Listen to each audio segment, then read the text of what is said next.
भगवान की मूर्ति चांदखेड़ी की, जो एक ऐसा मंगल स्वरूप, ऐसी मनोज्ञता, जिसके दर्शन मात्र से ये मूर्ति कुछ करती नहीं है, लेकिन इसके दर्शन करने के बाद जो व्यक्ति जो करता है उसमें सब में सफल हो जाता है। कई प्रकार की शक्तियां होंगी। कई लोग तुम्हारे कार्य को करते हैं साथ में, चलो तुमसे नहीं बनता मैं किए देता हूं, तुमसे कार्य नहीं बनता है चलो मैं तुम्हारे साथ चलता हूं। लेकिन ये मूर्ति कुछ नहीं करती, किसी के साथ नहीं जाती, लेकिन जिसको जो कार्य करना है और इस मूर्ति का ध्यान कर ले और यह मूर्ति यदि दर्शन दे दे तो जाओ तुम जो कार्य करोगे उसमें सफलता जरूर मिलेगी, क्योंकि इसकी मुद्रा बड़ी मंगल स्वरूप है। कभी कभी क्या होता है कि व्यक्ति की चेहरा, व्यक्ति की दृष्टि, व्यक्ति का एक ऐसा सौम्य रूप होता है जिसके देखना भी शगुन कहलाता है। इस कार्यक्रम के पुण्यार्चक हैं इंदु जैन, शिखा जैन, वेदांत जैन, मनु जैन, विजय जैन, मोदी नगर निवासी, अमेरिका प्रवासी।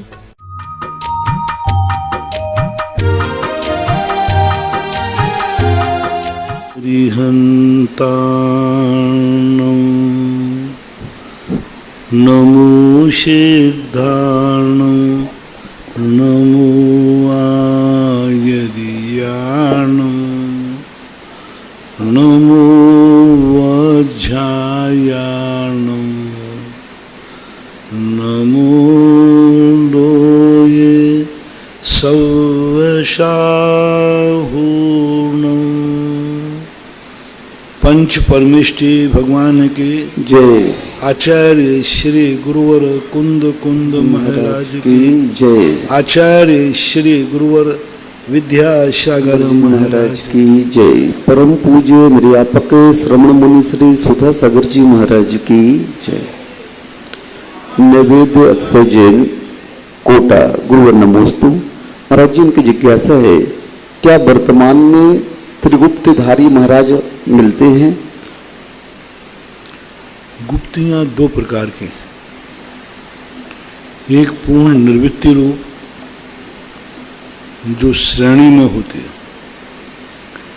एक गुप्ति के लिए पूज्यवर ब्रह्मदेव सूर्य महाराज ने द्रव्य संग्रह में कहा, सावध्य निर्वृत्ति ही गुप्ति है।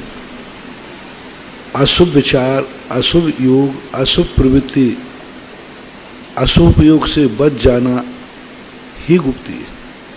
मात्र अशुभ उपयोग ही से नहीं बचना, अशुभ प्रवृत्ति है, तो उसके लिए भी उन्होंने गुप्ति संज्ञा दी है।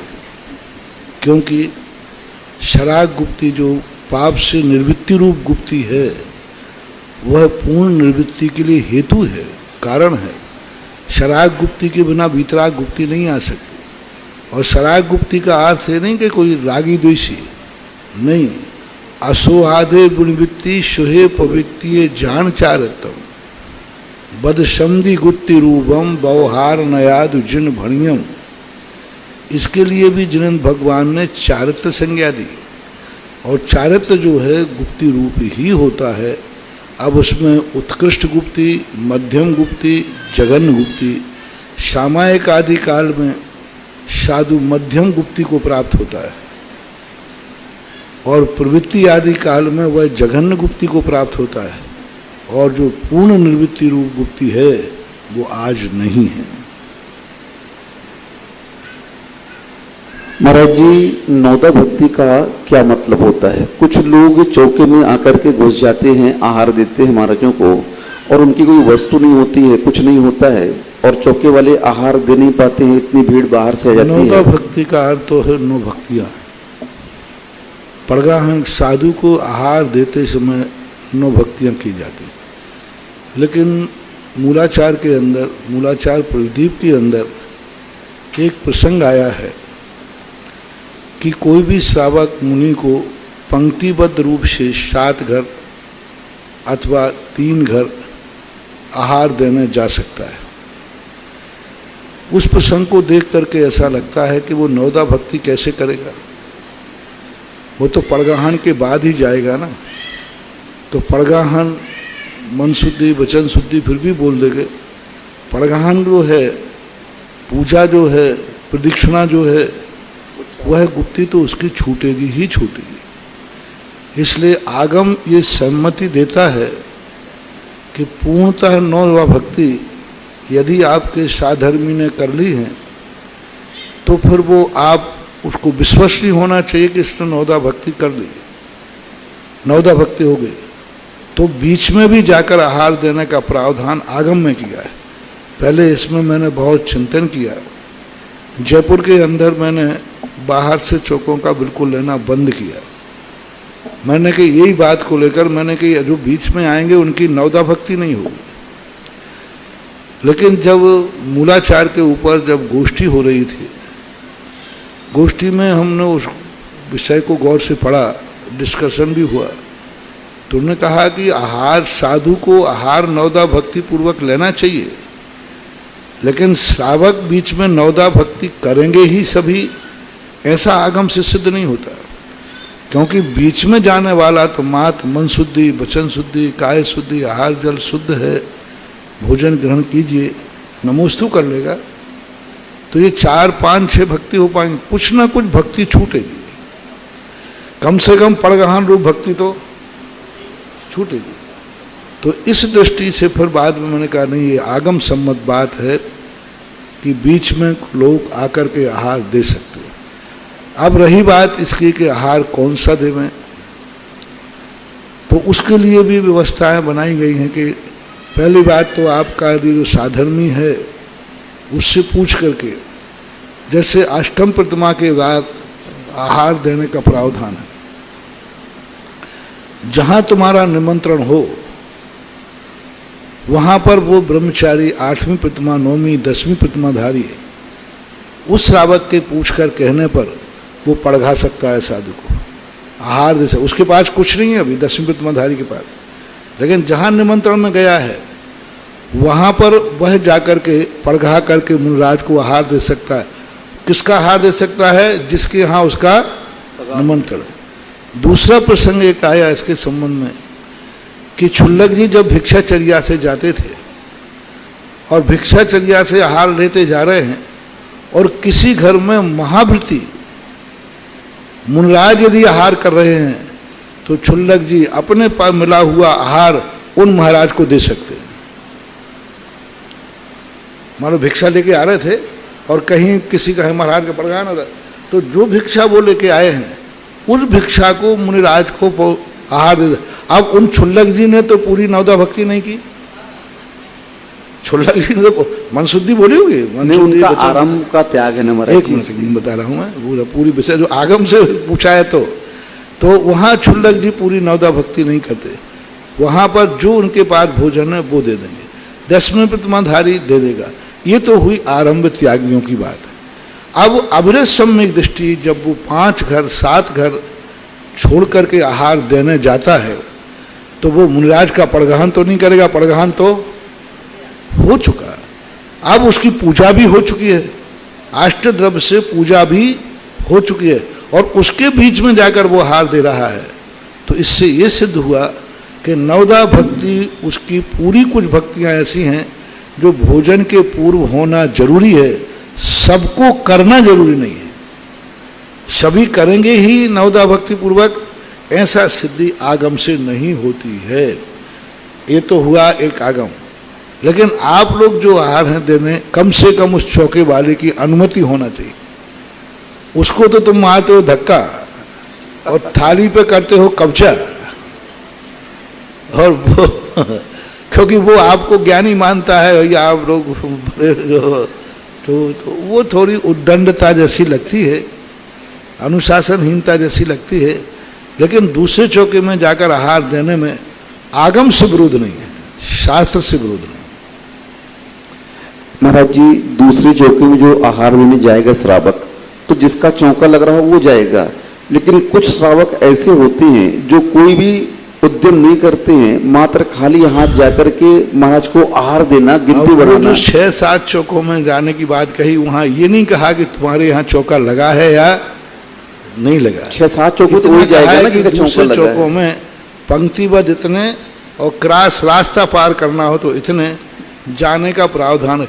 इसका विस्तार से कोई निर्णय, विस्तार से कोई वर्णन किसी आगम में मिल नहीं रहा है। नहीं महाराज जी, जैसे फिर कोई भी खाली रही हाथ बात, आया देने के लिए, आपका प्रश्न है जैसे कि फिर भी अपने जीवन में कुछ ना कुछ सामान आपका खुद का होना चाहिए या उससे पूछ लेना चाहिए। सीधी बात, यदि वो आपको अपने चौके में शामिल करता है तो फिर आपकी ब्याई जी गिरी है। महाराज वहां पर पूछने का समय ही नहीं है, आप आहार पे निकल गए और बड़े महाराज की क्योंकि ऐसी इनमें क्या है लाइन महाराज, लगती है, इनमें कुछ क्या पूछो है, नहीं।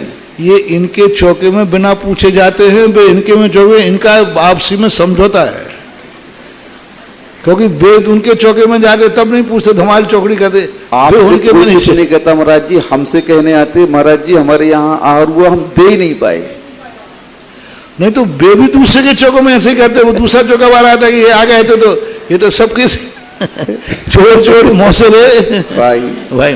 वे वो भी जब दूसरे के चौक, अब जो देखो जो अपन से शिकायत करते हैं, मालूम है कौन शिकायत करते हैं, वो देखो जब दूसरे के चौकों में जाते हैं तो किस दादागिरी से जाते हैं। अरे साहब मना करने पर भी वो घुस जाते हैं।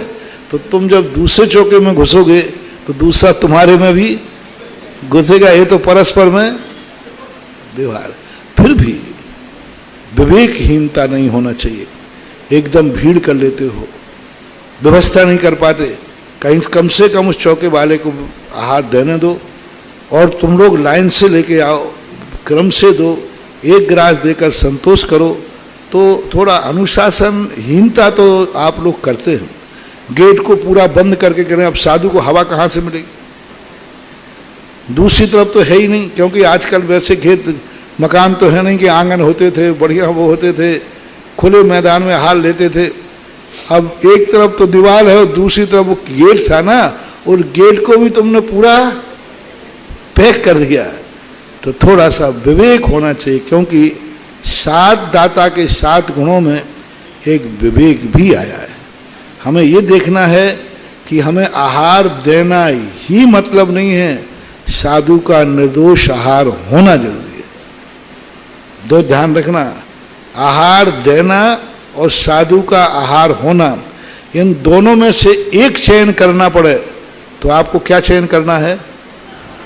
साधु का आहार अच्छी तरह होना चाहिए। हमें नहीं दे पाओगे, यदि आपने ये भाव कर लिया नहीं मुझे देने मिले या नहीं मिले, मेरे महाराज का आहार होना चाहिए, तो देने वाले से भी ज्यादा पुण्य उसे लगेगा। महाराज का हाल ठीक होवे या नहीं होवे, मुझे तो देना है। तो ध्यान रखना भैया, फिर तुम्हारे लिए पुण्य नहीं लगेगा, पुण्य इसमें है। तो बहुत अच्छा यही है कि नहीं महाराज के हाल ठीक हो जाए, ठीक है, हमें मिल जाएगा, नंबर आ जाएगा, मिल जाएगा तो ठीक, नहीं हो जाए तो हमारे महाराज के हाल ठीक हो गए, ये कम है क्या?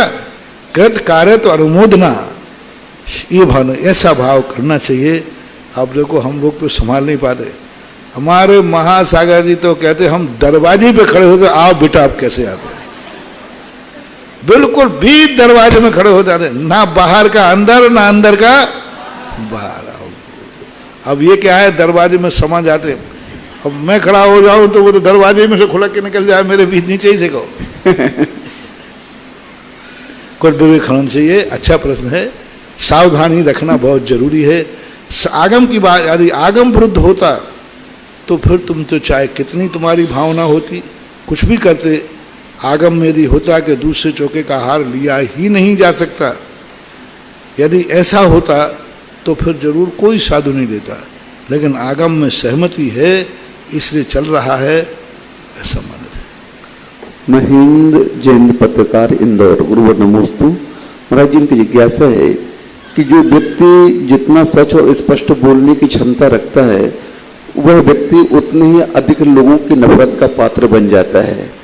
तो महाराज जी स्पष्ट और सत्य बोलने पर नफरत का पात्र क्यों बन जाता है? क्योंकि दुनिया अपने आप को असत्य रूप में जी करके सत्यवादी सिद्ध होना चाहती। तीर्थंकर का जब जन्म हुआ तो बताते 3 लोक में क्षोभ उत्पन्न हो गया। क्षोभ का अर्थ क्या? जो मिथ्या दृष्टि थी, मिथ्यामति थी, उन्होंने कहा अब हमारी दाल गलने वाली नहीं है। तो सत्य सभी पचा नहीं पाते, क्योंकि उनकी जिंदगी में असत्य से जी रहे हैं। जो असत्य से जी रहे हैं वो सत्य को कैसे पचाएगा? पानी मिला दूध पीने वाले निखालस दूध पचा नहीं पाते।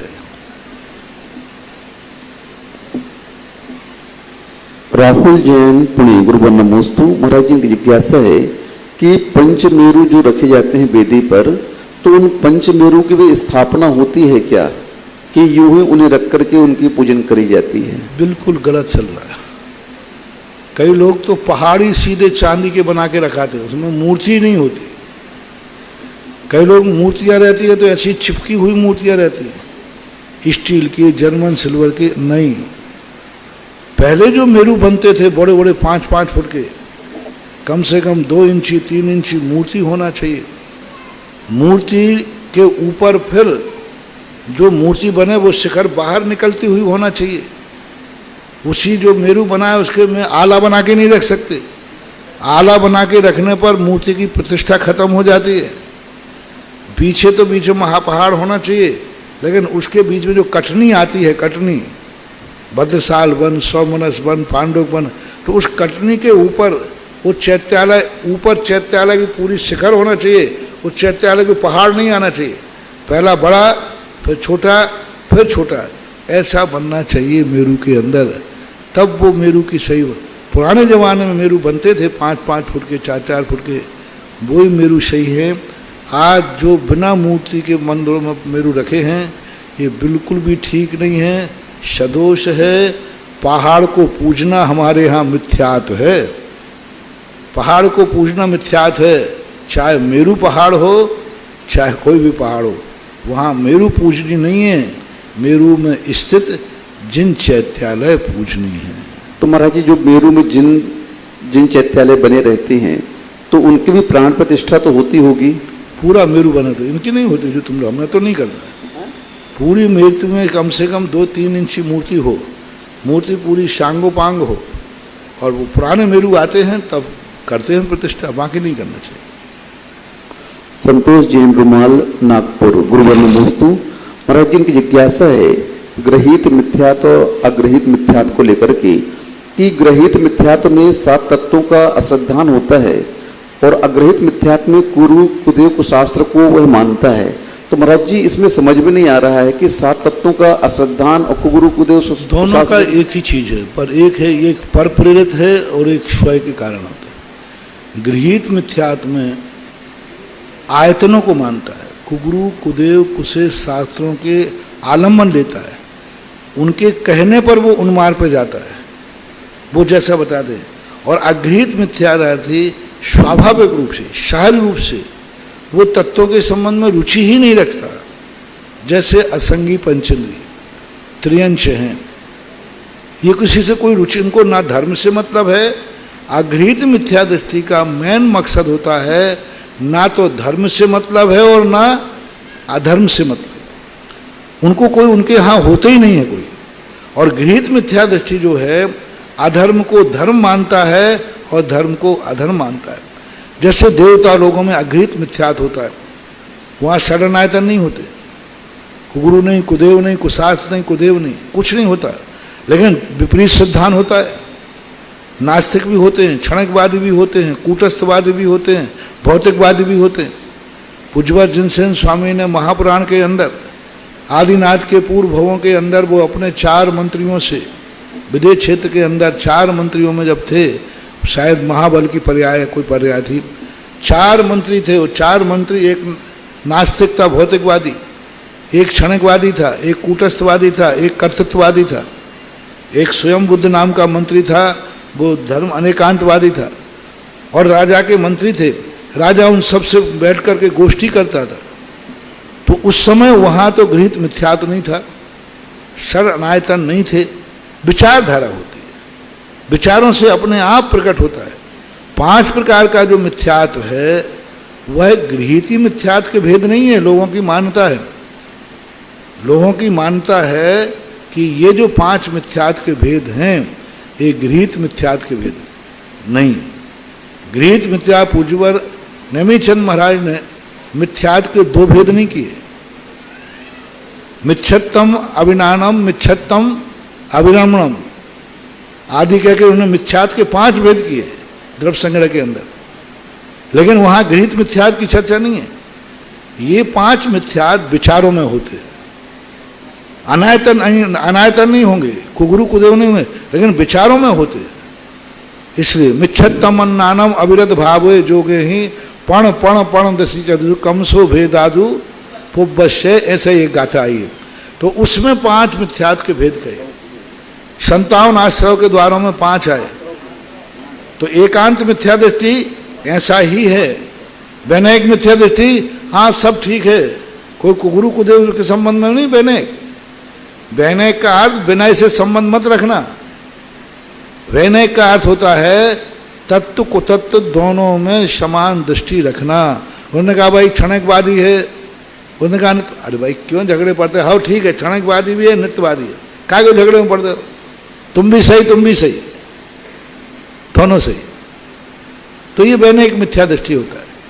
तो अज्ञान विपरीत मिथ्या दृष्टि में गृहीत में तो ऐसा मानना चाहिए कि वो अतत्व दृष्टि दोनों की बराबर है, एक पर प्रेरक है और एक स्वाभाविक रूप से उनमें प्रकट हुई। तो अग्रहित मिथ्या दृष्टि जो हमारे वीतराग धर्म को मानने वाला श्रावक है और उसने कुगुरु कुदेव को शास्त्र को स्वीकार कर लिया, तो वो अग्रहित मिथ्या दृष्टि कहलाएगी।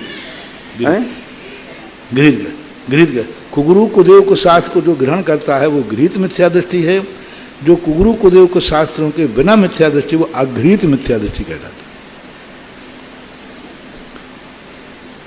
ललित जी पुंडारमिया बांसवाड़ा वर्धमान मार्बल गुरुवर नमोस्तु। महाराज जी उनकी जिज्ञासा है कि विदेश क्षेत्र में जो वर्ण व्यवस्था होती होगी तो वो भरत और ऐरावत जैसी होती है क्या? जैसे यहाँ पर नीच वर्ण के लोगों को मुनि बनने की योग्यता नहीं है, क्षुल्लक तक बन सकते हैं, क्या वैसा वहां पर भी व्यवस्था चलती है? जिनसेन स्वामी महाराज ने महापुराण के अंदर इस बात का प्रश्न उठाया। जब चारों प्रजा बड़ी दुखी होकर नाभिराय के पास पहुंचती है, कल्प वृक्षों का अभाव हो जाता है। नाभिराय ऋषभदेव से परामर्श लेते हैं। ऋषभदेव स्वधर्मेंद्र को स्मरण करके कहते हैं जाओ विदेश क्षेत्र में जिस प्रकार की वर्ण व्यवस्था है उसी प्रकार की वर्ण व्यवस्था यहाँ भी करो। विदेश क्षेत्र में जिस प्रकार तो विदेश क्षेत्र में 3 वर्णों की स्थापना होती है, चौथा वर्ण नहीं होता। क्षत्रिय वैश्य और शूद्र तीनों वर्ण बराबर विदेश क्षेत्र में पाए जाते नहीं। 3 वर्ण क्षत्रिय वैश्य और शूद्र ये 3 वर्ण ही पाए जाते। चतुर्थ वर्ण तो एक भरत चक्रवर्ती की खुरापाती थी। कभी कभी क्या होता है व्यक्ति अपने आप को बड़ों से आगे 1.5 चावल की खिचड़ी अलग से पका देता है, उसका पश्चाताप करना पड़ा। भरत चक्रवर्ती ने ये नहीं सोचा कि यदि कोई चतुर्थ आदि वर्ण होता तो ऋषभदेव स्थापित नहीं करते। जब ऋषभदेव के पास जाकर के भरत चक्रवर्ती ने कहा कि मैंने एक चतुर्थ वर्ण की स्थापना की है, तब भगवान की वाणी में आया तुमने अनर्थ किया है, गलत किया है, तुमने बहुत गलती की है, यही वर्ण आगे जाकर के दुखदायी बनेगा। तो भरत चक्रवर्ती कोप को प्राप्त हुए तो चक्री ने कहा, महाराज ने कहा नहीं माहण अब कोप करने से कुछ होने जाने वाला नहीं है, बल्कि कोप करने से और विद्रोह हो जाएगा। तो फिर उसके लिए तो इस प्रकार के 3 वर्णों की व्यवस्था सदा से हुई है, मानना चाहिए। विदेश क्षेत्र में भी व्यवस्था होती। तो मतलब विदेश क्षेत्र का जो शूद्र वर्ण है वो मुनि नहीं बन सकता वहां पर? नहीं, वो तो जो व्यवस्था यहाँ है वो वहाँ रहेगी। रिद्म जैन गुना गुरुवर नमोस्तु प्रतिभा स्त्री जबलपुर। महाराज जी पूछ रहे हैं कि दादा दादी वगैरह जो घर के बुजुर्ग रहते हैं मंदिर जी में माली भाई से और जिनवाणी उठवा लेते हैं, तो ये सही है कि गलत है? माली से जिनवाणी उठवा लेते हैं पढ़ने के लिए और उनको रखने के लिए कहते हैं। नहीं रखना चाहिए। देखो जिनवाणी देव शास्त्र गुरु की कोई भी क्रिया माली आदि को नहीं छूना चाहिए, क्योंकि उनके घरों की पारिवारिक व्यवस्थाएं बिल्कुल भिन्न होती हैं। पहली बात तो आज तक मुझे किसी शास्त्र में कृत्रिम चैत्यालय में मालियों की व्यवस्था नहीं मिली। माली का अर्थ था मंदिर के बाहर बगीची संभालना। माली को दूसरा नाम है बागवान। मंदिर के अंदर का कोई भी कार्य माली के द्वारा कहीं नहीं मिला। भरत चक्रवर्ती के चैत्यालय का भी वर्णन पढ़ा, बहुत सारे कृत्रिम चैत्यालयों के वर्णन पढ़े, लेकिन राजा महाराजाओं के भी मंदिर थे, लेकिन कहीं भी माली की व्यवस्था थी नहीं। माली था तो बागवान था, मंदिर के बाहर फुलवाड़ी होती थी। एक मंदिर का क्रम होता है, मंदिर के जब प्रवेश करता है व्यक्ति तो वहाँ पर पहले ध्वज भूमि आती है, ध्वज भूमि में के बाद आती है पुष्प वाटिका आदि। पुष्प वाटिका का उल्लेख है, मंदिर के आगे पुष्प वाटिका होती है। पुष्प वाटिका के बाद आती है पाद प्रक्षालन भूमि, जिसमें से वो निकलते हैं तो पैरों का प्रक्षालन सदा होता जाता है। फिर उसके बाद आती है भगवान के मंदिर का जो द्वार है, श्रृंगार चौकी आदि। तो इस प्रकार का वर्णन था। तो बागवान मंदिर के बाहर तक ही है, मंदिर के अंदर प्रवेश करने की अनुमति बागवान को है ही नहीं। अब आजकल आप लोग बहुत बड़े बड़े सेठ हो गए हो, अब तुम्हारी रसोई में प्रवेश कर गया तो तुम्हारे यहाँ प्रवेश करने में, इसलिए ये व्यवस्थाएं कलयुगी व्यवस्थाएं हैं, जिससे मंदिर के अतिशय कम हो रहे हैं, मंदिर की शक्तियाँ कमज़ोर हो रही हैं। क्योंकि माली नौकर जितना मंदिर में प्रवेश करेगा उतनी मंदिर की एनर्जी नकारात्मक होगी, उतना ही उसका सोच, क्योंकि उसकी दृष्टि में लोभ होगा। वो हमेशा ही चाहेगा ये सेठ द्रव्य ज़्यादा चढ़ाए तो मुझे मिल जाए, और कम चढ़ाई तो कहें देखो कंजूस खोपड़ी आया, आज इसने एक नारियल नहीं, विधान तो कर गया लेकिन एक नारियल नहीं चढ़ाया। अब वो द्रव्य उठाते थे गालियाँ देता जाएगा। पहले लोग पंगत होती थी ना, तो पंगतों में सेठ लोग कुछ ना कुछ मिठाई छोड़ते थे, क्योंकि बाहर पंगत पत्थर उठाने वाला बैठा, और जिस बेदी में जिसमें पत्थर में कुछ नहीं मिलता था ना, तो वो उसको बददुआ देता, भुखमरा कहीं भुखमंगा सब खा गया।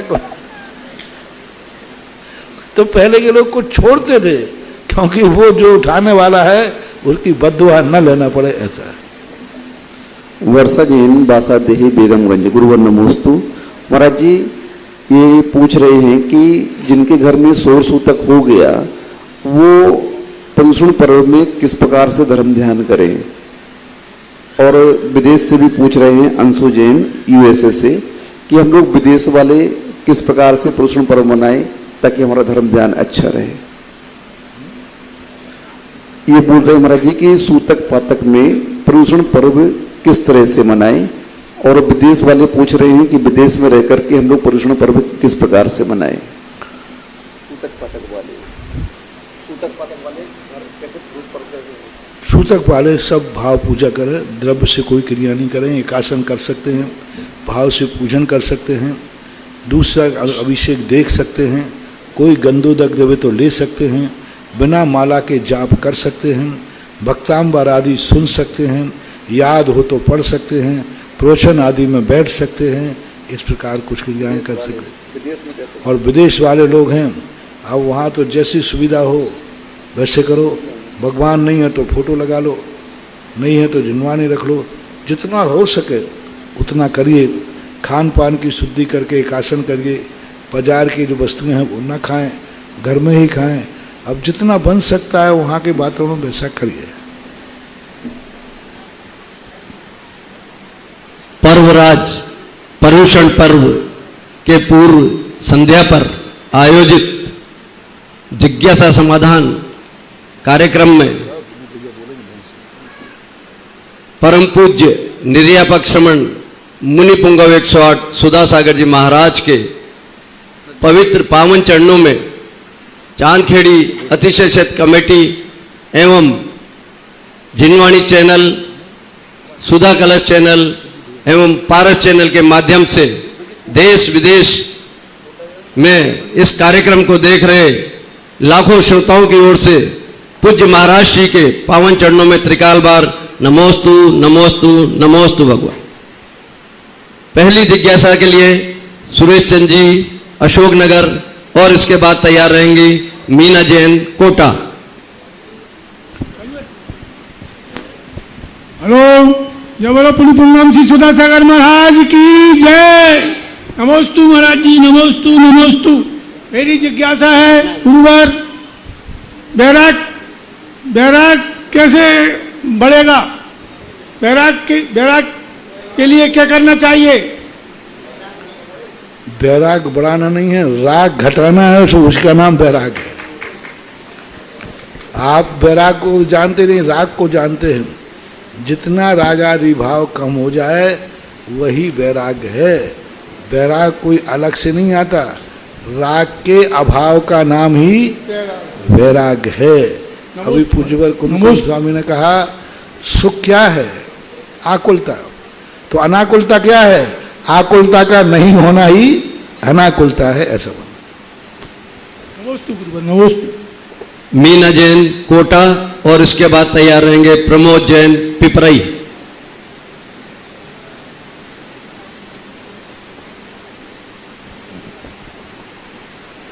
चेतन मूलाचार तुम ही हो, समय सार तुम हो, कुंद कुंद के नियम निभाते नियम सार तुम हो। आगम चक्षु महासंत के चरणों मन मेरा, सदा आपके पद चिन्हों पर रहे गमन मेरा। नमोस्तु महाराज जी, नमोस्तु महाराज जी। मैं 12 वर्षीय कोर्स की चतुर्थ वर्ष की छात्रा हूँ, लेकिन तृतीय वर्ष में मैंने पद्मनंदी पंचविंशति का मैं जो पढ़ा था, तो आचार्य पद्मनंदी जी ने एक बहुत अच्छी बात कही जो मैं आपसे समझना चाहती हूँ कि मनुष्य जन्म, उच्च कुल, संपत्ति, बुद्धि और कृतज्ञता, ये सब पांचों चीजें हैं विद्यमान है किसी भी व्यक्ति में, लेकिन विवेक नहीं है तो सब निष्फल है। इस पर आप थोड़ा विस्तार से समझाएं। ठीक है, बुद्धि है, चतुरता है, संपन्नता है, लेकिन किस समय धन का उपयोग करना, कहाँ धन का उपयोग करना, इसका क्या फल है? तो सब धन बेकार है। शरीर स्वस्थ है, सब कुछ सही है, लेकिन स्वस्थ शरीर का क्या उपयोग करना, क्या नहीं करना, ये सब बेकार है। अच्छा नगर मिला, अच्छा मंदिर मिले, अच्छे गुरु मिले, अब गुरु मिल रहे हैं, सब कुछ मिल गए, लेकिन गुरु का क्या उपयोग करना, गुरु से क्या लाभ लेना, ये विवेक नहीं है। मंदिर बाजू में है, लेकिन पता नहीं कि मंदिर का क्या उपयोग करना, भगवान का क्या हमें क्रिया करना चाहिए। तो सब उपलब्ध होने के बाद यदि व्यक्ति विवेकहीन रहता है तो फिर वह सब कुछ पाकर के भी सब कुछ खो देता है। कृतज्ञता का अर्थ होता है कि कोई भी चीज़ व्यक्ति को मिली है, लेकिन उसका आभार नहीं मानता। सबसे लेता है, सबका सहयोग लेता है, लेकिन वो आभार नहीं मानता, उपकार नहीं मानता कि हमारे लिए, हमारे जीवन में जैसे ग्रस्त में है, माँ बाप ने उनको इतना किया, लेकिन वो उपकार का नहीं, कहता है वो तो उनका कर्तव्य था, नहीं करते तो उनकी बेइज्जती हो जाती। उपकार मानना चाहिए। हमारे लिए धर्म के कारण से जैन कुल मिला, हमने पूर्व भाव में धर्म किया होगा, ये धर्म का उपकार है। तो जो चीज़ें हमें पुण्य के उदय में मिली हैं वो किसी न किसी निमित्त से मिली हैं।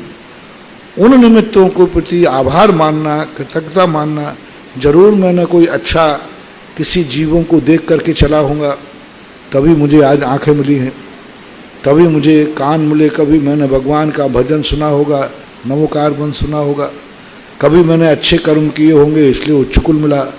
आदि आदि जो है, आदि आदि जो अच्छी वस्तुएं हैं, इनके प्रति कृतज्ञ होना हमेशा। जिस चीज़ में अपन को आनंद आ रहा हो, भाग आ रहा है, उसको कृतज्ञ। मैं कितना कृतज्ञ हूँ कि मुझे जैन कुल मिला, भारत देश मिला। मैं कितना कृतज्ञ हूँ कि मुझे देव साध गुरु मिले। सबसे पहले तो मंदिर के दर्शन करते ही पहली कृतज्ञता होना चाहिए, अभाग्य मेरो उदय। यही तो कृतज्ञता है, सबसे बड़ी कृतज्ञता। मंदिर में जाते ही सबसे पहले ना तो अपन ने उनकी प्रशंसा की, ना उनकी पूजा की, ना उनका दर्शन किया, पहुंचते ही ये भाव आया आओ भाग्य मेरो उदय आयो, मैंने कितना पुण्य किया कि प्रभु दर्शन पाया आपका, यही तो कृतज्ञता है। तो इस प्रकार गर्भालय में विराजमान देवाधिदेव 1008 आदिनाथ भगवान के मस्तक पर अभिषेक एवं शांति धारा करने का आज का सौभाग्य प्राप्त किया। श्री साडोरा जैन समाज से निर्मल जी जैन, महेश जी, राजेंद्र जी, सुनील जी, दिनेश जी, गुणमाला, संतोष कुमार, प्रकाश, चंद्रशेखर, मुन्नालाल, पुष्पा देवी साडोरा, एक कलश 11 श्रीफल की राशि से।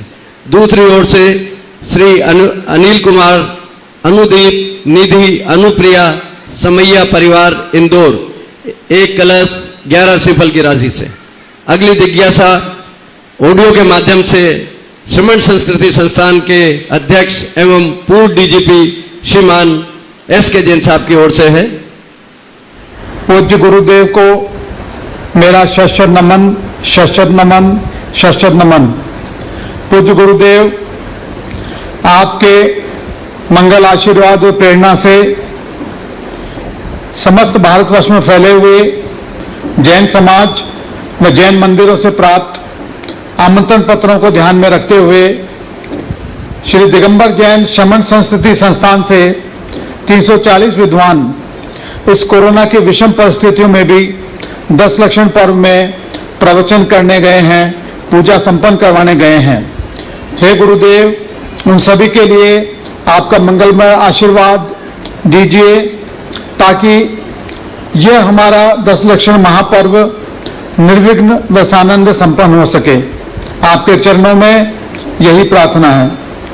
नमोस्तु गुरुदेव, नमोस्तु गुरुदेव। अभी ये संस्थान के अध्यक्ष महोदय बोल रहे हैं, एस.के. जैन साहब। देखो, एक देश की सुरक्षा व्यवस्था में जिंदगी व्यतीत करने वाले अब ये जैन समाज की सुरक्षा में लग गए हैं, और अब इन्होंने के मन में ये भाव आया कि सारे जैन समाज के मंदिरों में ऐसी धर्म की प्रभावना हो, ऐसा धर्म का रूप बने कि हर व्यक्ति 10 दिन के अंदर किसी ना किसी रूप में धर्म से जुड़े।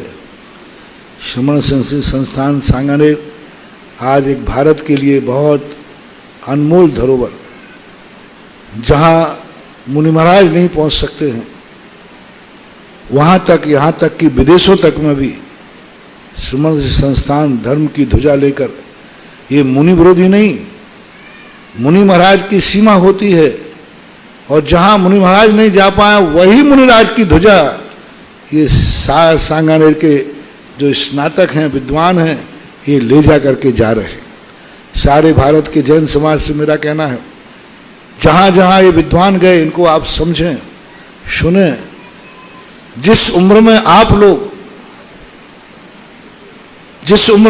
लोग अभी मंदिर जाना नहीं सीख पाए, उस उम्र में श्रमण संस्कृति संस्थान के बनने बच्चों को पंडित बना दिया, प्रवचन दे रहे हैं। आप देखें, इन बच्चों की उम्र देखना। इस उम्र में लोग, बच्चे अभी रात्रि भोजन नहीं त्याग पाते, इस उम्र में बच्चे अभी मंदिर जाने का नियम नहीं ले पाते। सारी समाज से कहना है कि जहाँ संस्थान के बच्चे की जाए उसकी उम्र जरूर पूछना, और आप अपनी उम्र से तुलना करना। इस उम्र में आप थे जब आपका क्या पोजीशन थी। आप तो 80 साल के होकर के भी अभी नमोकार मंत्र का अर्थ नहीं आ रहा है, और संस्थान का उपकार देखो। इस उम्र में बीए की उम्र क्या होती है? 22 साल की उम्र में तत्वासूत्र पढ़ाएंगे, समय सार पढ़ाएंगे, सारे ग्रंथों के ऊपर प्रवचन देंगे और कंठस्थ करेंगे। यदि निमित्त सही मिल जाता है तो आप लोगों से मेरा कहना, बहुत बड़ा लाभ आप लोग लीजिए। ये बहुत बड़ी धरोहर है, इनको इतना प्रोत्साहन कीजिए, इतना प्रोत्साहन कीजिए सभी लोग, कि इनके इतने हौसले बढ़े कि आज ये विद्वान बने हैं, और हर विद्वान अपने पीछे 10 विद्वानों की श्रृंखला छोड़ के जावे। और आज ऐसे संस्थानों को आप अपने आप में संभालिए। ये संस्थान पहला संस्थान है जिस संस्थान के अंदर सब प्रकार की परेशानियों से, व्यवस्थाओं से छात्र को मुक्त रखा जाता है।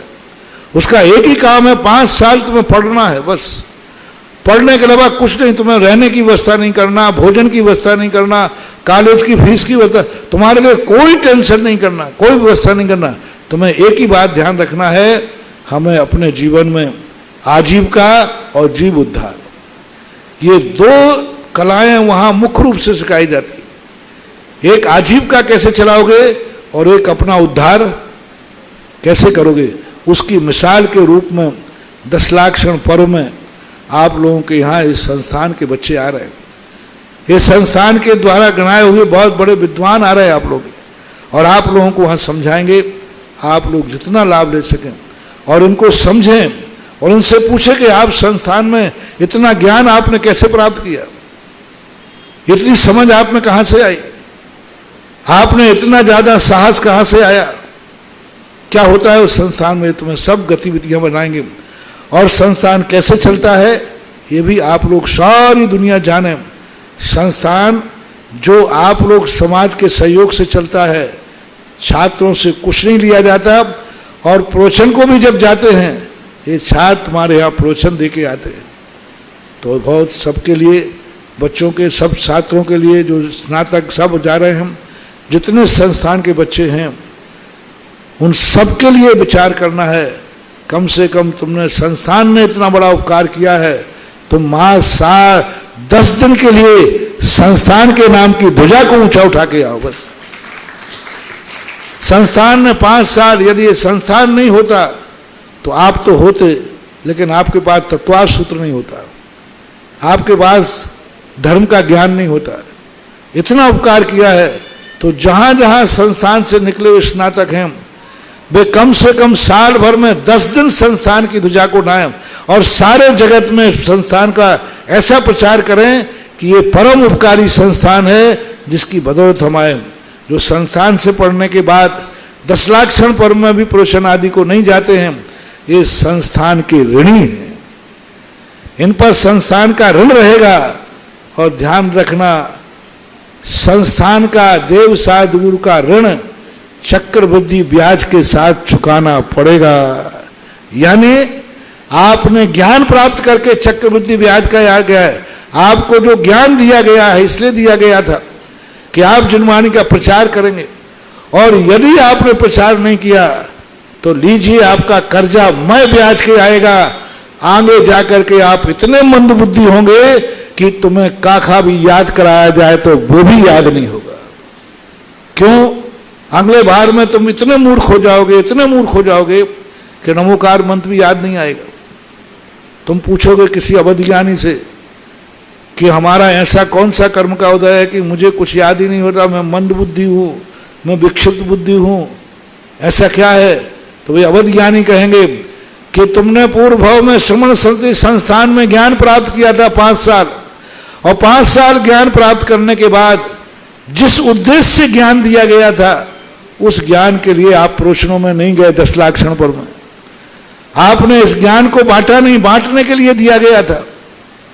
उसके परिणाम स्वरूप ज्ञानावरणी कर्म का बंध हुआ है। इस कारण से तुम मंद बुद्धि हुए हो। तो संस्थान तुम्हारे लिए बहुत बड़ा वरदान है और संस्थान तुम्हारे लिए बहुत बड़ा अभिशाप है। दोनों काल के ढूंढना। संस्थान तुम्हारे लिए, जो बच्चे से सोच के जाते नहीं, जिन संस्थान ने हमें ज्ञानी बनाया है, हम 10 दिन जाकर के इस ज्ञान को दुनिया के अंदर दान के रूप में देंगे, सबको ज्ञान दान देंगे, उनके लिए वरदान सिद्ध है। और जो संस्थान में पढ़ करके अपने इस ज्ञान ध्यान को 10 लाख क्षण 10 दिन के लिए भी नहीं देते हैं, उनके लिए संस्थान का ज्ञान अभिशाप बनेगा, और ये अभिशाप तुम्हारे लिए मंद बुद्धि बना देगा, मंद बुद्धि बना देगा। क्योंकि ज्ञान और चारित्र, कभी भी इसकी चोरी मत करना, इसकी चोरी मत करना। जिस उद्देश्य से लिया है उस उद्देश्य से कभी भटकना नहीं। इसकी जो चोरी करते हैं अंत में जाकर बहुत, तो जो संस्थान से नहीं जा रहे हैं बच्चे, उनके ऊपर मेरी दया भाव है, मेरी करुणा भाव है कि आज तुम इतने बड़े विद्वान बने कि 5 साल में शास्त्री कर ली, और अगले भाव में इतने निकृष्ट बुद्धिहीन हो गए कि तुम अपने माँ बाप को भी नहीं पहचान पाओगे, तुम अपने आप को भी नहीं पहचान पाओगे, इतनी मंदबुद्धि होगी। तो आज मैं उन बच्चों से, उनसे बहुत बड़ी दया और करुणा करके कह रहा हूं, ये भूल नहीं करना। और आज उनको दोनों हाथ से आशीर्वाद दे रहा हूं, जो कि संस्थान से ज्ञान लेकर के 10 दिन के लिए मंदिरों में जाकर के जैन धर्म की ध्वजा बजाएंगे और धर्म का आगाज करेंगे, धर्म को बताएंगे। उन बच्चों के लिए बहुत बहुत आशीर्वाद। और जो अभी नहीं गए हों वे भी अपना कुछ ना कुछ कहीं ना कहीं, अभी 12 घंटे हैं, 12 घंटे हैं, कहीं ना कहीं से इस संस्थान को वरदान के रूप में स्वीकार करो, संस्थान को अभिशाप के रूप में नहीं। विजय जैन चांदखेड़ी एवं अगली जिज्ञासा के लिए तैयार रहे प्रमोद जी जैन पिपराई। नमोस्तु गुरुवर। चंद्रोदय चांदकीर्ति क्षेत्र की ओर से, कमेटी की ओर से बारंबार त्रिकाल नमोस्तु, मेरे परिवार की ओर से बारंबार त्रिकाल नमोस्तु। भगवान मेरी जिज्ञासा है कि टेलीफोन पर अधिकतर सभी जगह से फोन आते हैं कि हम 10 दिनों में प्रभु की शांति धारा किस तरह से करें, घर पर रहकर हमारे से नहीं हो पा रही है, तो हम ऑनलाइन के माध्यम से कर सकते हैं क्या? और हमारी जो चर्या है 10 दिनों में घर पर रहकर किस तरह से हो भगवान, यही जिज्ञासा सभी की है भगवान, इसका जिज्ञासा का समाधान करें भगवान। जब यहाँ शिविर लगता था तो हम जो शिविर में भर्ती नहीं हो पाते थे, पुरुष और महिलाएं, उनके लिए हम 27-28 नियम निकालते थे। वो पर्चा मेरे सामने नहीं आ पाया, तो उसके नियमों को जिनके पास हैं हर साल पालन करते थे, क्योंकि यूट्यूब में पड़ा होगा, क्योंकि हर साल हम बांटते थे कि भाई 28 नियम है, कहीं ना कहीं यूट्यूब में पड़ा होगा, नहीं होगा तो कहीं से कोई उसको भेज दे। तो सबसे पहले अपने जीवन में सुबह उठ कर के ब्रह्म मुहूर्त में उठें, सूर्य उदय होने के पहले उठ कर के सामायिक करें, जाप दें, पाठ करें, फिर उससे निर्वृत्त होकर के मंदिरों में जाकर के अभिषेक करें, पूजन करें, यथाशक्ति हो शांति धारा करें। फिर उसके बाद जाकर के पूजा पाठ करने के बाद आप लोग अपने जीवन में जो साधु संत हों, पंडित हों, उनके प्रवचन जरूर सुने। कुछ समझ में नहीं आवे तो सुने, कुछ भी समझ में नहीं आवे तो सुने, ड्यूटी इज ड्यूटी। 10 दिन में धर्म के समझ में कुछ भी नहीं आया, कानों में जाने दो शब्द को, बस एक भी शब्द। मेरे नगर में महाराज है, मेरे नगर में पंडित है, उनका एक भी शब्द हम कान से बाहर नहीं जाने देंगे, बस इतनी काफी है। तो वो प्रवचन सुने। 10 दिन के लिए अपना बाहर जाने का त्याग करें।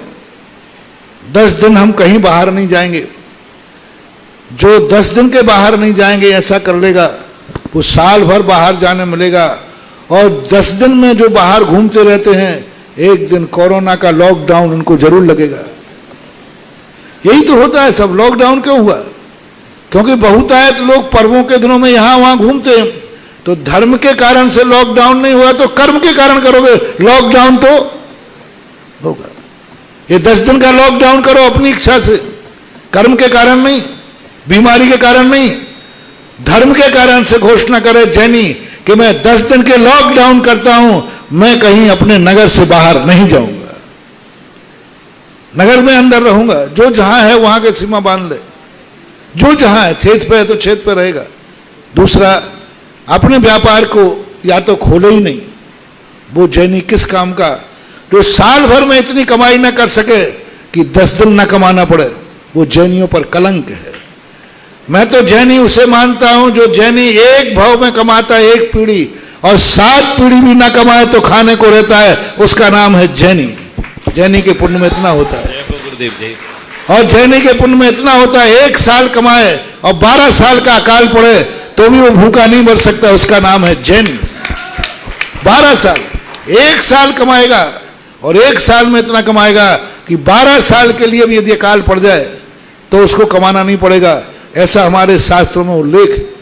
जब अकाल पड़ा था तब जैनियों ने यही कहा, महाराज हमारे पास 12 साल के लिए पूरी व्यवस्था है, भली कमाई बंद हो जाए। तो जैनी साल भर में इतना नहीं कमा पा रहा कि 10 दिन नहीं कमाएगा तो भूखों मर जाएगा, 10 दिन नहीं कमाएगा तो क्या दिवालिया हो जाएगा। जैनी को इतना साल भर में कमा लेना चाहिए, ये सोच के कि मैं 10 दिन नहीं कमाऊंगा तो मेरे व्यापार पर कोई प्रभाव पड़ने वाला नहीं है। तो 10 दिन यदि व्यापार धंधा छोड़ सके श्रेष्ठ है, नहीं छोड़ सके तो कम से कम ये नियम ले लें कि हम 12 बजे के बाद ही धंधा को आधा टाइम छोड़ दें, आधा टाइम के लिए विड्रॉ कर दें। सारी छुट्टियां साल भर में इकट्ठी करें 10 लाख क्षण पर्व के लिए, और अपना वेतन करता है तो कहते हैं, पर मजबूरी की कोई बात होती नहीं। मजबूरी के तो मार्ग बता रहा हूं। अपने परिग्रह की सीमा करें।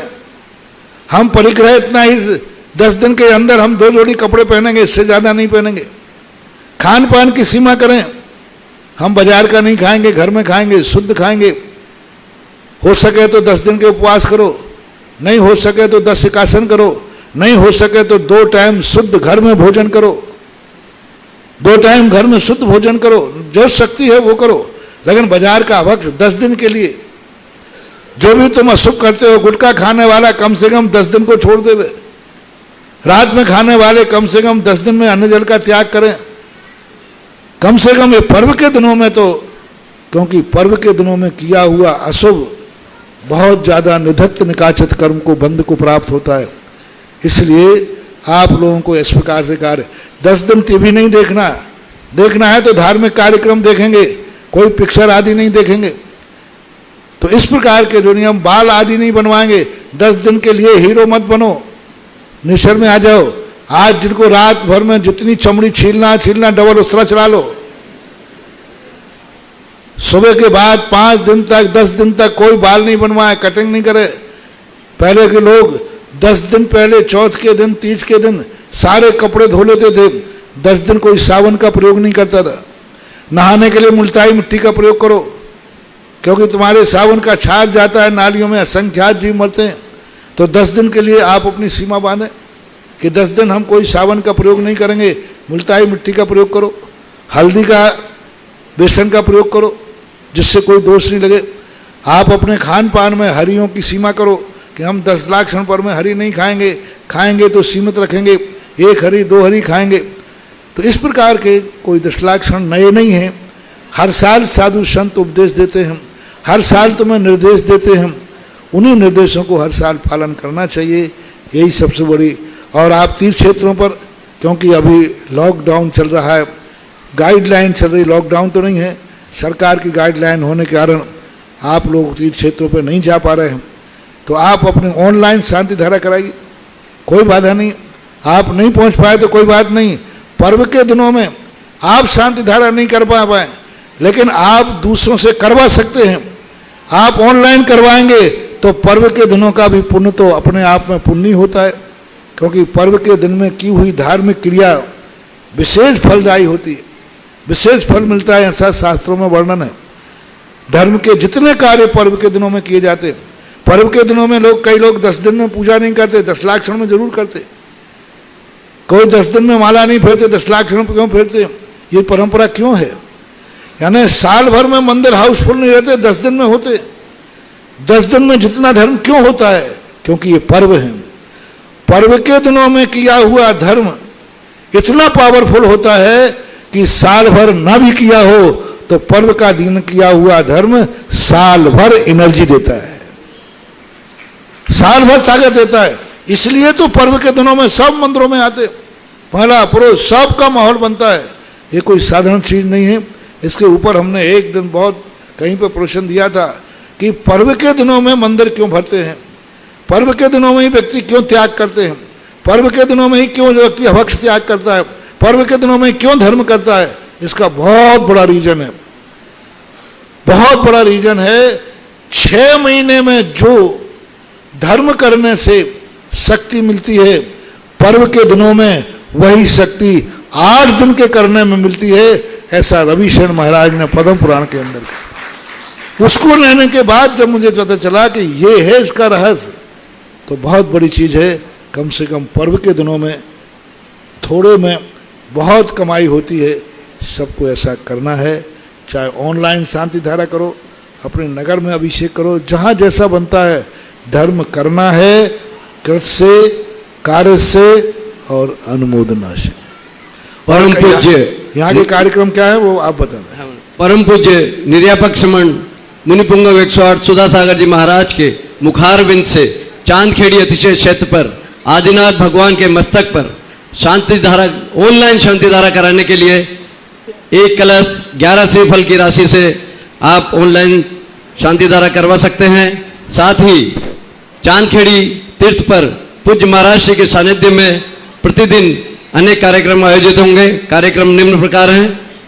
प्रातः 5:30 बजे पूज्य मुनिश्री सुधासागर जी महाराज के पूजन, प्रातः 6 बजे मूल नायक श्री 108 आदिनाथ भगवान की शांति धारा एवं अभिषेक, प्रातः 6:30 बजे दैनिक पूजन स्थान विद्यासागर भवन, प्रातः 8:15 बजे तत्वार सूत्र पूजन, प्रातः 8:45 बजे परम पूज्य निर्यापक श्रमण मुनिपुंगव श्री 108 सुधासागर जी महाराज के मंगल प्रवचन, सुबह 10:30 बजे आहारचर्या, दोपहर 12 बजे सामायिक, दोपहर 1:30 बजे स्वाध्याय प्रवचन सार, दोपहर 2:45 बजे तत्वार सूत्र की कक्षा, साय 5 बजे सामूहिक प्रतिक्रमण, साय 5:45 बजे आचार्य भक्ति व जिज्ञासा समाधान, साय 7 बजे संगीतमय आरती, रात्रि 8 बजे सांस्कृतिक कार्यक्रम। अगली जिज्ञासा के लिए प्रमोद जी जैन पिपराई।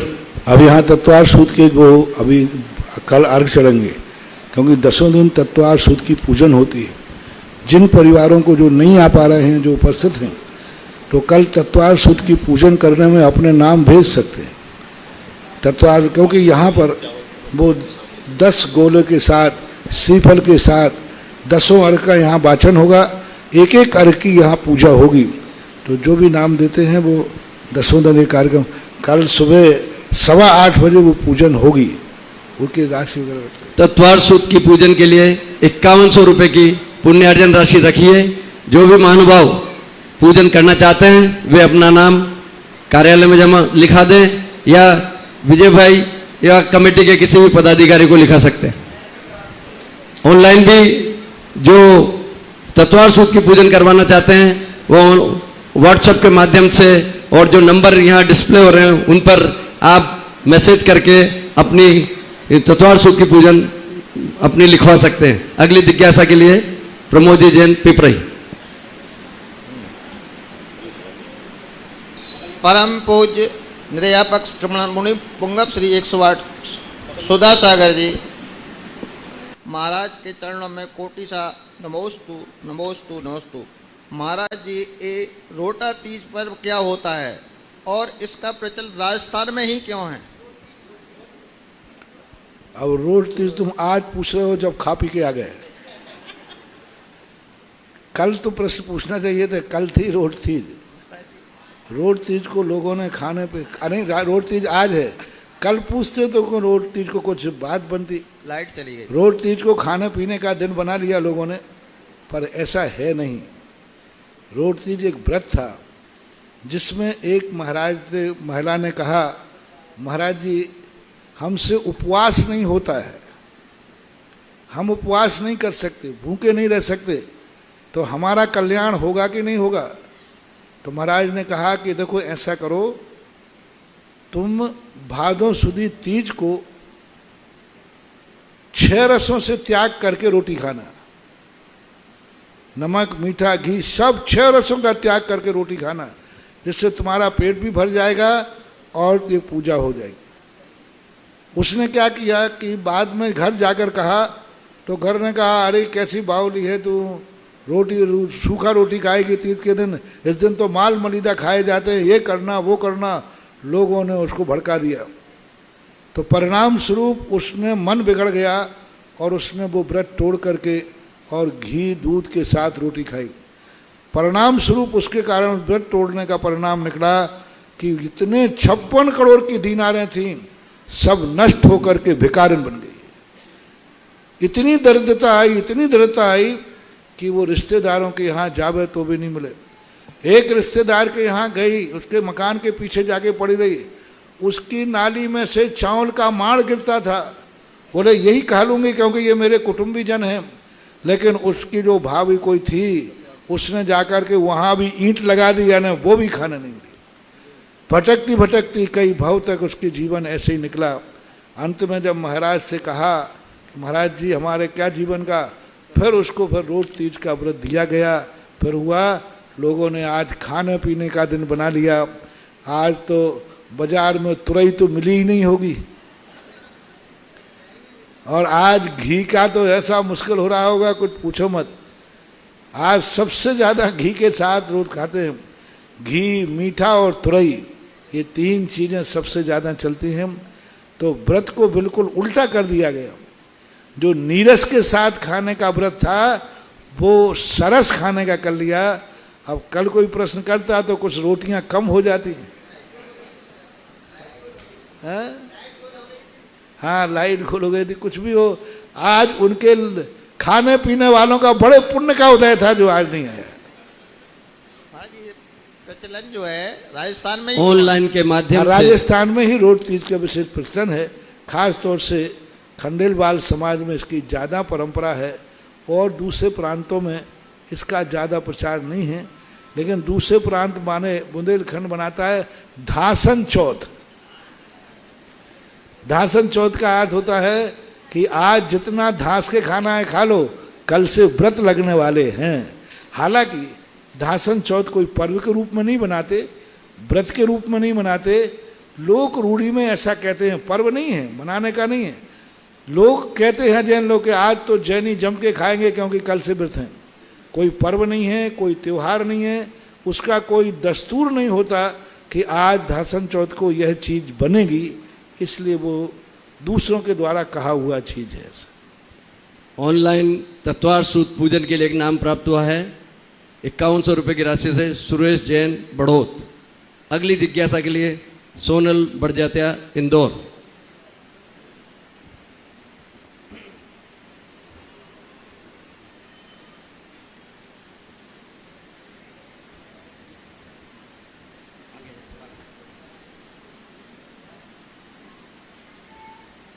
परम पूज्य मुनीषी के चरणों में बारंबार नमोस्तु नमोस्तु नमोस्तु। मुनीषी श्रावक प्रतिक्रमण जो हिंदी का अनुवाद है उसमें आता है मध्यमा नगरी के हस्तिपाल राजा की सभा में निश्चितिकाएं हैं, उसका क्या तात्पर्य है? निषदिका है। हाँ, मध्यमा नगरी की हस्तिपाल राजा की सभा में। हाँ, हस्तिपाल सभा का एक राज्य का है। वहाँ निश्चितिका में बहुत सारे साधु संतों ने वहाँ समाधियाँ ली थी और बहुत सारे साधु संतों ने तपस्या की थी, उसका निषेधिका के रूप में है। वर्तमान में इस संबंध में इतिहास नहीं मिल रहा है। हस्तिपाल नाम की संबंध में प्रतिक्रमण में भी आता है, लेकिन अब इसका इतिहास आज नहीं मिल रहा है। सामान्य अर्थ तो यही है। नमोस्तु। ऑनलाइन एक और नाम प्राप्त हुआ है देवेंद्र कुमार सुनीता अंकित जैन सहजपुर जबलपुर। अगली जिज्ञासा के लिए श्रीमान अरुण जैन मालवीय खांदू कॉलोनी।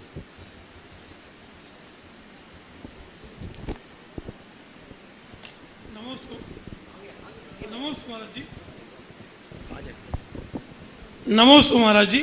मेरा प्रश्न है महाराज जी, जो शाही समित दृष्टि महाराज हैं वो कहीं ध्यान में बैठे हैं, अगर उनको पूर्व भव के वेरी अगर उनको उठा कोई देवता या राक्षस उठा के ले जावे, जब उनको कभी समुद्र में फेंक देवे या भोग भूमि में जा करके उनको फेंक देवे, तो अगर समुद्र में गिर जावे तो क्या वो मुनि महाराज उनका क्या होता है? अगर वो जिंदा रहे तो तैरना आता हो तो तैर के बाहर निकल सकते हैं क्या, जैसे कोटिपति श्रीपाल? और जैसे भोग भूमि में जाके उनको छोड़ते हैं, अब तो भोग भूमि में मरण हो जाए तो उनका शरीर वहीं रहता है या जिंदा रहते हैं तो भोग भूमि में वो क्या करते हैं? पूज्यवर वीरसेन स्वामी महाराज ने इस प्रश्न का जवाब त्रियंचों के रूप में दिया कि कोई मनुष्य को, कोई देवता विद्याधर मनुष्य या त्रियंच को, मनुष्य को तो 2.5 दीप के बाहर नहीं ले जा पाएंगे, त्रियंच को ले जाते हैं तो वह जीव भोग भूमि मरण को प्राप्त होगा। उसका शरीर अपने आप धीरे धीरे गल जाएगा, उड़ेगा नहीं। वो बराबर वहाँ पर जो जीव जंतु जलवायु में होंगे वो जीव जंतु उसके साथ जाएंगे, नए उत्पन्न नहीं होंगे, क्योंकि भोग भूमि में विकलत तरह की उत्पत्ति। लेकिन उस शरीर के अंदर जो गए हैं वो जीव तो वहाँ जीवित रहेंगे, तो वहाँ पर उनका मरण होगा, हो सकता है, क्योंकि वो स्वयं तो आ नहीं सकते भोग भूमि से और वहाँ उनकी आहार की व्यवस्था हो नहीं सकती। तो ऐसी स्थिति में वो समाधि ले लेंगे। समुद्र में रहने वाला मुनि महाराज प्रायः वह वहीं डूब जाएंगे, उनकी समाधि होगी। वो ऐसा जानते ही अन्न जल का त्याग करके समाधि ले लेंगे और वो देवता उनको समुद्र में डुबाएगा, उनकी समाधि होगी, समाधि हो जाएगी। अब रही बात तैर कर आने की, तो अभी तक कोई महाराज का ऐसा उल्लेख तो मिला नहीं, समाधि ही ज़्यादा ली है। अब तैर करके कैसे आएंगे तो उनको प्रायश्चित लेना पड़ेगा, प्रायश्चित आदि ले सकते हैं, पर अभी तक कोई ऐसा उदाहरण मिला नहीं कि कोई को समुद्र में फेंका हो, वो मुनि महाराज तैर के पार किया हो, ऐसा कोई उल्लेख नहीं मिला। अब अरुण कुमार मालवी का ये दिमाग चला है, तो अब किसी ने सर्वक भगवान से पूछना पड़ेगा वो क्या करें। पर यही है कि ऐसे उपसर के समय मुनिराज तैरते नहीं हैं, ऐसे उपसर के समय तो वो ध्यान में बैठकर समाधि ले लेते, क्योंकि वो जानते हैं कि तैर तो पाना नहीं है, इतना बड़ा समुद्र पार कर नहीं पाना, मगरमच्छों से भरा हुआ है और इतना लंबा टूरेंगे, मरना तो निश्चित ही है। फिर वो इस प्रकार की हरकत क्यों करेंगे, वो तो ध्यान में बैठने का प्रयास करेंगे। हाँ, छोटी मोटी नदी हो, नाला हो तो बात अलग है, फिर उस संबंध में फिर अलग अलग प्रायश्चित का प्रावधान किया गया है, कितना पानी में कैसे हुआ, क्या हुआ, ऐसा। कोटिभट श्रीपाल ने महाराज जी पार किया था समुद्र, कोटिभट श्रीपाल ने। श्रीपाल वो मुनि अवस्था में नहीं थे, वो श्रीपाल तो थे। मानतुंगाचार्य महाराज ने भी ये बात कही है, ये बात उन्होंने भी कही है, कल्पांत काल पवनोदत नक्र चक्रम को वा तरी तुमल बम्बु निधिम भुजाभ्याम। तो आगे कहते हैं ऐसे समुद्र को कौन पार करेगा, वक्तुम गुणान गुण समुद्र ससांग कांतान कस्ते क्षमा सुर गुरु प्रतिमोपि बुद्धिया, इस श्लोक में है। तो मानतुंगाचार्य कहते सोहम तथापि तव भक्ति बसान मुनीश। हालांकि यहाँ भक्ति के रूप में सोहम आया है, लेकिन उदाहरण में उन्होंने जो उदाहरण दिया समुद्र का, उसके लिए कहा उन्होंने कि मैं ऐसे समुद्र को पार कर सकता हूँ, ऐसा भी उस उदाहरण से निकलता है, लेकिन किसी ने पार किया नहीं है। नमस्ते महाराज जी। महेंद्र जी कासल, गुना।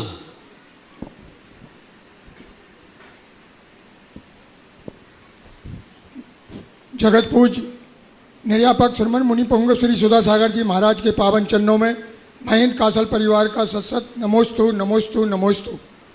गुरुवर, आपने कुछ दिन पूर्व प्रवचनों में बताया था कि द्रव्य छेद काल भव और भाव के अनुसार ही सारे कार्य संपन्न होते हैं। महाराज श्री आज से 47 साल पूर्व की घटना बता रहा हूँ। इसी क्षेत्र पर एक मुनिराज का चतुर्मास हुआ था और उस समय उस चतुर्मास में सैकड़ों भूत बलि भयंकर यहाँ आकर खेलते थे उस मंच के पास। और आज जब 2021 में परम पूज मुनिवर का जब चतुर्मास हो रहा है, उस समय भूत नहीं या देव खेल रहे हैं महाराज जी। ये द्रव्य छेद काल के अनुसार ये क्रियाएं होती हैं, जो आपने बताया था उस समय की क्रियाएं वो अलग होती थी और अब आपके समय जब चतुर्मास हो रहा है ये क्रियाएं अलग चल रही हैं महाराज जी, ऐसा कैसे? जो महाराज को जो बनना है उसके काल में वही खेलते हैं। जिन महाराजों को भूत बनना है उनके काल में भूत खेलते हैं, और जिन महाराजों को देव बनना है उनके काल में देव खेलते हैं। सीधी बात है, तो क्या बात है। अब ये तो सब समय समय के दिव्य क्षेत्र काल के अनुसार ये परिवर्तन होते हैं महाराज से, क्योंकि उस समय तो बैठक इधर होती थी पश्चिम में और इस समय आप बैठे ये पूरब में, तो ये द्रव्य क्षेत्र काल के अनुसार ही सारी चीज के परिवर्तन होते हैं महाराज। अब वो तो हाथ कंगन को आरसी क्या, पढ़े लिखे को फारसी क्या। देख ही रहे हो कि चांद खेड़ी जब पश्चिम और दक्षिण मुखी थी तब क्या था, और चांद खेड़ी जब उत्तर मुखी हुई है तो अब क्या है, ये तो सब देखने में आया। और दिन दूना रात चौगना, आज गुफा का जिसको किशनदास मड़िया ने भी नहीं सोचा होगा, क्या बात, आज भगवान का एक दिन वो आएगा मूर्ति बैठाने के लिए कि ये तलघर कम पड़ेगा, ये किसने सोचा था। आज वो दिन आ गए चांदखेड़ी में जहाँ ये सोचा जाता था तलघर को छोटा किया गया था। बहुत अच्छा। पहले छतघर की दीवार को छोटी कर गई, फिर गर्भालय को छोटा किया गया। कौन आ रहा है यहाँ पर, क्या करना है। गर्भालय का जो दीवार का दरवाजा है वो दरवाजे को बंद करके नीचे 2-3 फुट का खोला गया था, है ना। दरवाजे में भी लोग ही नहीं थे। नहीं थे। आज वो दिन था कि जहां इतना बड़ा मंदिर छोटा पड़ रहा है, जय हो, और जय हो, आज वो गुरुदेव, घोषणा जय हो। कर चुका हूं मैं कि इतना बड़ा तलघर खुल रहा है, ये भी छोटा पड़ेगा। क्या बात है, यमुना आज की जय। जिनवाणी स्तुति से पूर्व पूज्य महाराज श्री की आरती एवं बड़े बाबा की आरती के लिए चलते हैं बड़े बाबा की महाआरती और गुरुदेव की महाआरती और 48 रिद्धि मंत्रों से एक एक दीप प्रजन करने का सौभाग्य भक्तांबर स्त्रोत से। तो चलते हैं प्रथम महाआरती के लिए 51 से 51 1 बढ़े और पाएं, 51 से 51 1 2 बना लें भावना, 51 से 51 माताएं बहनें भी भावना बना सकती हैं प्रभु की महाआरती, क्योंकि अभिषेक शांति धारा अपन नहीं कर सकते, मगर गुरुदेव की महाआरती। और इस कार्यक्रम के पुण्यार्चक थे इंदु जैन, शिखा जैन, वेदांत जैन, मनु जैन, विजय जैन, मोदी नगर निवासी, अमेरिका प्रवासी।